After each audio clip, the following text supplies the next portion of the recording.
Sungguh-sungguh Allah sangat ridho ketika seorang hamba itu makan ketika sesuap nasi dia muji Allah, ketika minum seteguk nasi dia muji Allah. Itu kalau orang diridhoni Allah itu wali betul. Itu untuk jadi wali itu gampang, kamu makan ridho, kamu ninjak buminya Allah ridho seneng, kamu hidup keseharian aman seneng. Nah ini supaya sampean kita semua ngaji betapa panduan Rasulullah untuk menggapai ridho Allah itu banyak yang keseharian sekali. Saking kesehariannya banyak dalam hadis dan itu sahih. Nabi menyebut hal-hal yang keseharian. Hatta ma tas'alu fi imra'atika, kamu punya uang kemudian istri kamu bisa makan, itu ibadah. Bahkan sebagian ibadah itu dicontohkan Nabi yang akhirnya diprotes sahabat. Yaitu wa fi buti ahadikum sedekah, kamu menggauli istri kamu itu ya sedekah. Sampai sahabat bilang yang benar ya Rasulullah, ayati ahaduna syahwatahu wa huwa lahu ajrun, masa urusan biologis urusan syahwat kemudian dia dapat pahala. Nabi menjawab, alai salawadu aha fi haramin akana alaihi wisrun, bagaimana kalau dia meletakkan ke yang tidak benar, itu kan dosa. Nah, hal-hal seperti ini yang saya ingin teman-teman semua, saya juga agak ingin ngaji demi Anda juga nggak ingin. Itu dosa sekali ngaji kok pesanan kelompok tertentu itu nggak boleh. Islam itu untuk semua. Jadi ya cuma karena di depan saya jenengan ya seakan-akan jenengan korbannya. Itu ada ilmunya dalam usul fikih itu. Jadi orang itu harus ngaji usul fikih. Nama yang disebut, mungkin Mas Sufyan masih ingat zaman ngaji usul fikih. Nama yang disebut itu tidak jaminan sebagai prioritas perintah. Jadi misalnya gini, kebetulan yang di depan Nabi itu Abu Dzar. Nabi ya bilang, ya Aba Dzarin ini uhibbuka misalnya, atau ya Mu'ad ini muhibbuka, atau ya Aba Hurairah ini uhibbuka misalnya. Banyaklah riwayat yang Nabi nyebut ya Aba Dzarin, ya Mu'ad, ya Aba Hurairah. Kemudian misalnya Nabi meneruskan khitab, ini uhibbuka, saya mencintai kamu, fakul dubur sholatin, atau sebagian riwayat disebut fala tada'an la dubura kulli sholatin Allahumma inni ala dzikrika wa syukrika wa husni ibadatik. Saya mencintai kamu, siapa saja, Mu'ad bisa, Abu Dzar bisa siapa?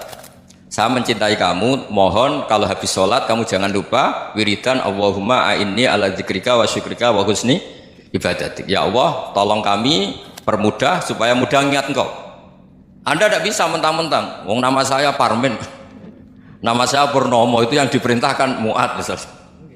Jadi yang disebut satu, tapi khitab itu untuk siapa saja. Saya teruskan. Jadi saya mohon semua kita melakukan kebaikan itu, kalau dalam kaidah fikih disebut al yakin la yuzalu bisyak.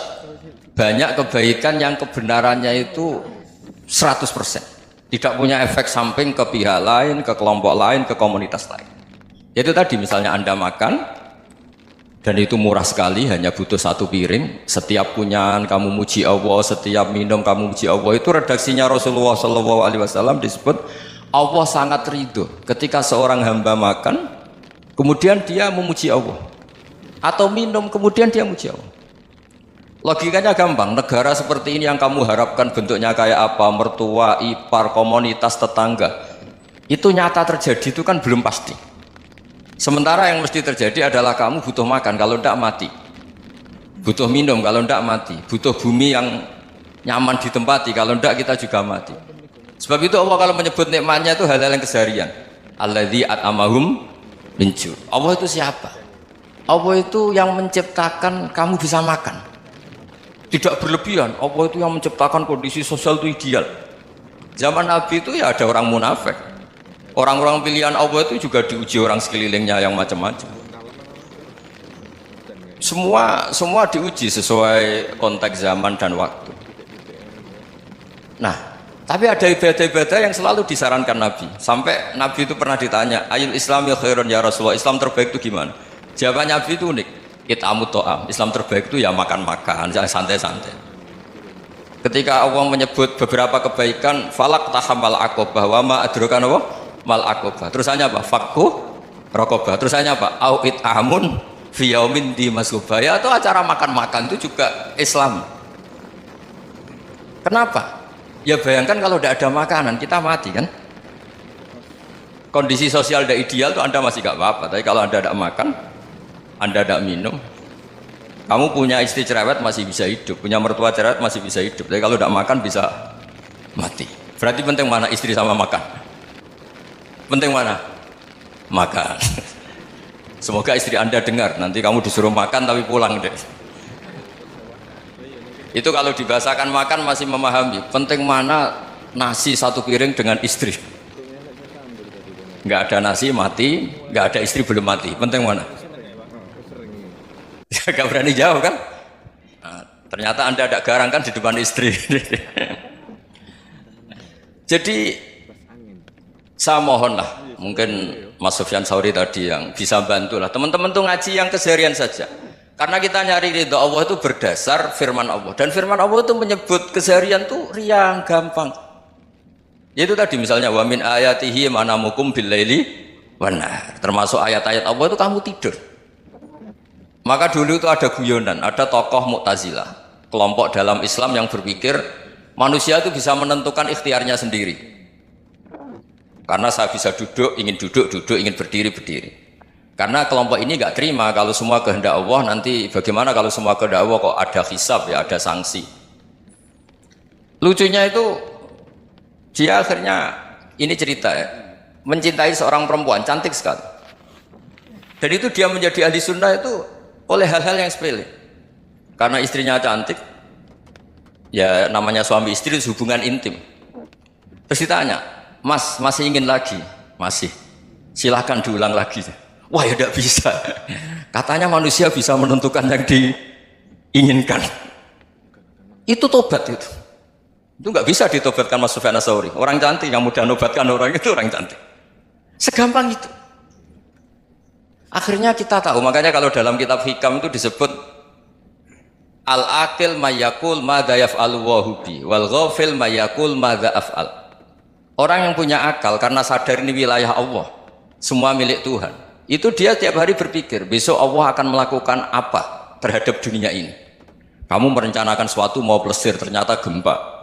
Mau wisata ke Rusia ternyata perang. Kamu tidak pernah tahu apa yang akan terjadi besok. Wa ma tadri nafsum madza taksibu ghadan. Tapi anda semua kita ini sering punya jadwal permanen. Makanya saya kalau diundang siapa saja, bisa takdir. Yang jelas Gus ini acara penting. Ya masih acara penting nak pangeran ngersakno piye? Kok ape dadi pangeran? Kamu kok mau jadi Tuhan? Itu kadang ya kiai. Penting Gus acara ini jenengan harus memastikan bisa. Loh kamu itu yang ngajarin tauhid, sesuatu itu biadillah kok bilang-bilang apa pasti. Kalau maksa terus tak tobatkan kamu kata saya itu. Ya kalau gitu Gus bilang insya Allah. Wah itu hati saya, fisik saya, roh saya sudah bilang insya Allah. Tidak usah kamu latih kata saya. Nah hal-hal tauhid keseharian itu gampang sebetulnya. Wal ghafil yaqulu madza af'al. Tapi orang yang lupa Allah dia setiap hari bilang besok apa? Kita bisa melakukan apa? Seakan-akan dia itu aktor, dia penting, dia subjek permanen, dia. Padahal kita ini hanya objek kehendak Allah Subhanahu wa taala. Karena kita yakin sesuatu yang terjadi di alam raya ini kita tidak bisa apa-apa. Makanya saya sering ngaji, sering bilang saya, ketika Anda mensifati Allah, Dia yang menghidupkan. Sudah itu tanamkan sehingga ketika kita mati santai saja. Kenapa santai? Allah punya cara menghidupkan kita. Zaman kita hidup juga gak tahu caranya ngelola jantung, ngelola paru-paru. Kamu juga gak tahu ngelola oksigen yang tidak beracun, tidak ngandung polusi. Tahu-tahu hidup. Gak ingin tua ya tahu-tahu tua, gak ingin mati tahu-tahu mati. Selama ini kita hidup juga gak tahu apa sebetulnya. Hanya gaya tok, punya jadwal, punya planning.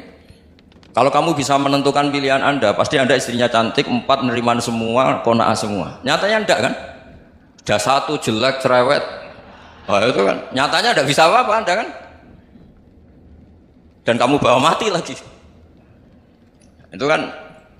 Istri Anda juga gitu, punya keinginan punya suami yang ganteng, yang jabat, yang riman, yang enggak poligami. Ya tidak kesampaian juga. Kalau kita ngitung tingkat kegagalan kita itu gagal terus. Ya kan? Nah, terus ingat Allah. Madza yaf'alu wa hubi. Orang yang punya akal selalu berpikir Allah itu menghendaki apa terhadap saya.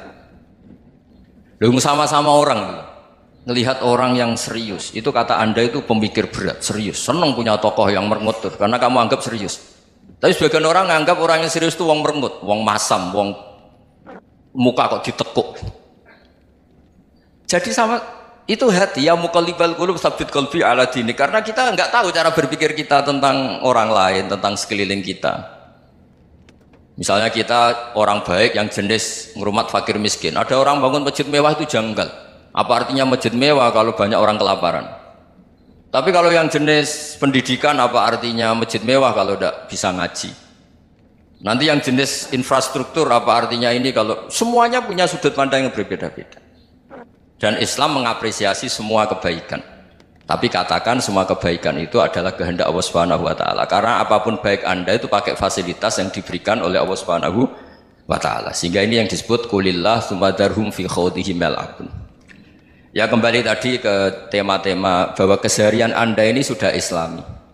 Saat Anda tidak bisa melakukan apa saja. Saya sering ada jenazah, biasanya kalau tetangga meninggal saya sering disuruh ngelepas. Saya bilang orang ini baik karena sering ngelamun di rumah, sering nganggur di rumah. Ditanya sama anaknya, kenapa Gus nganggur baik? Ya kalau dia nganggur artinya juga agak berbuat sesuatu yang maksiat kan? Ya kan? Orang nganggur di rumahnya ya tidak bunuh orang, tidak maling, tidak korupsi, ya namanya nganggur di rumah. Lah cuma istri cara pandang nganggur gak menghasilkan uang gitu. Tapi juga gak menghasilkan kriminal kan? Jadi sebenarnya Islam itu cara, makanya kalau sampai ngaji usul fikih itu ada kitab usul fikih namanya Lubul Usul, itu terkenal sekali di pesantren itu. Itu kalau ngapresiasi keseharian itu luar biasa. Isma min mubahin illa wa yatahaqqaqu bihi tarku haramimma. Karena keseharian yang mubah saat Anda lakukan itu ada kehebatan yang luar biasa, yaitu meninggalkan haram. Makanya dulu banyak orang-orang alim ketemu temannya itu guyon sampai semalaman. Itu biasanya yang semangat Islam itu kiai kok tidak tahajud, kiai kok tidak witir. Orang yang sedang mapan uangnya banyak, malam itu tidak kelayaban itu sudah luar biasa. Melawan nafsu supaya tidak maksiat itu sudah luar biasa. Supaya lupa guyon sama temannya semalaman sampai subuh. Gejolak-gejolokan mengenang zaman miskin, zaman kuliah nggak jelas, zaman apa. Melihatnya jangan tarkut tahajud. Seperti ini meninggalkan tahajud, tapi meninggalnya ini talkul muharramat. Jadi kayak apa hebatnya? Sehingga Imam Ghazali punya riwayat yang agak unik. Hatta takuna ibadatu akhiri hadil ummah iku an-naum. Sehingga suatu saat ibadah terbaik umat ini itu tidur. Itu kan riwayat kontroversi. Ketika Imam Ghazali saja, kenapa iya? Kenapa kamu mulai keluar dari rumah itu sudah banyak maksiat, melihat perempuan yang enggak mahram, melihat fenomena. Tapi kalau kamu tidur itu enggak melihat apa-apa. Tapi juga kamu jangan menganggap tidur itu ibadah betul. Saatnya melakukan fardu ain malah masih tidur. Tapi itu sudut pandang yang menjadikan kita Islam itu gampang. Jadi saat Anda tidak bisa aktivitas apa-apa, misalnya ada beberapa orang yang lumpuh. Lumpuh itu memang nggak bisa Jumatan, nggak bisa ibadah, tapi dia juga nggak bisa maksiat. Tidur itu memang Anda saat itu tidak bisa tahajud, tidak bisa witir, tapi saat itu ada zina, ada maling, tidak gosipkan orang, tidak bully orang, tidak menanamkan kebencian, tidak hasud. Sehingga tidur menurut Allah Ta'ala wa min ayatihi manamukum billaili apa? Wan-nahar. Karena di tidur itu selain ada unsur istirahat, jaga stamina, juga ada unsur meninggalkan beberapa keburukan. Nah saya mohon ibadah yang keseharian ini kita jaga. Supaya kita semua baca ayat itu fasih. Fasih itu tertanam di hati. Allah itu siapa? Alladzi at'amahum min ju'i wa amanahum min khauf. Dan Allah kalau cerita di Quran itu anna sababnal ma'a sabba thumma syaqaqnal ardha wa syaqqa fa ambatna fiha habba wa inaba wa qadba wa zaituna wa nakhla wa hadaika hulba. Kamu tahu saya ini siapa, kata Allah. Saya ini adalah Tuhan yang menurunkan air, kemudian ada tanaman banyak. Habba wa inaba wa qadba, ada zaitun, ada tin, kalau orang Jawa mungkin ada tela, ada padi, ada mangga, ada pisang. Sudah.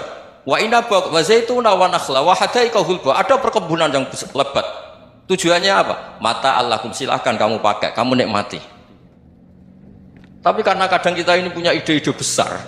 Tadi untuk syukur saja nunggu punya istri riman, rumah baik, tetangga baik, komunitas baik, semuanya baik baru syukur. Lama-lama nanti ada di surga, syukurnya nunggu surga paling kelas A. Itu sudah ada yang menghuni Rasulullah, kamu nggak boleh di situ. Masa untuk syukur saja? Repotnya Masya Allah. Jadi mohonlah Quran yang kalau Anda hafalkan juz sama itu kan ada ayat-ayat yang kayak tadi. Ya, fal yang dzuril insanu ila ta'ami. Coba lihat. Apa yang kamu makan ya? Dari mana? Dan untuk mempertahankan hidup kamu keseharian. Jadi jangan kira ibadah itu harus membentuk komunitas yang versi Anda. Ibadah itu harus yang hal yang mulu-mulu. Kesehariannya Anda alami. Loh, ini saya tidak bikin-bikin. Saya ngaji bukan karena berdasar pesanan. Itu ayat yang saya bacakan betul ada ayatnya kan. Fal yang dzuril insanu ila ta'ami anna sababnal ma'ah sabba thumma shaqqaqnal arda shaqqa fa ambasna fiha habba wa inaba wa qadba wa zaituna wa nakhla wa hadaiqa ghulba. Terusannya apa? Mata'al lakum, silakan kamu nikmati. Mata itu silakan kamu nikmati. Ya kayak sampean dikasih hidangan ya makan. Ya sudah makan, habis makan ya minum, habis itu ngantuk ya tidur. Ya sudah normal-normal saja. Kayak apa indahnya Islam? Tapi Anda mencari Islam yang gimana lagi? Nah itu yang diajarkan guru-guru kita, diajarkan sanad kita sampai Wali Songo, sampai Rasulullah SAW. Bahwa pada akhirnya ada jihad, ada perang. Itu dulu memang perang, bukan membunuh, beda. Dulu kita dijajah Belanda ya perang, dan itu normal karena kita dijajah. Jadi ketika orang lain ingin baik sama kita, wa in ahadum minal musyrikin astajaruka ya fajirhu hatta yasma'a kalam Allah. Kalau mereka ingin baik ya kita baik. Makanya ada istilah musta'man, mu'ahad. Kalau mereka ingin damai, berdampingan dengan kemajmukan ya itu yang lebih baik. Karena memang Islam menghormati proses perdamaian. Wa in janahu lis-salmi ya fajnah lah. Kalau ingin damai ya kita harus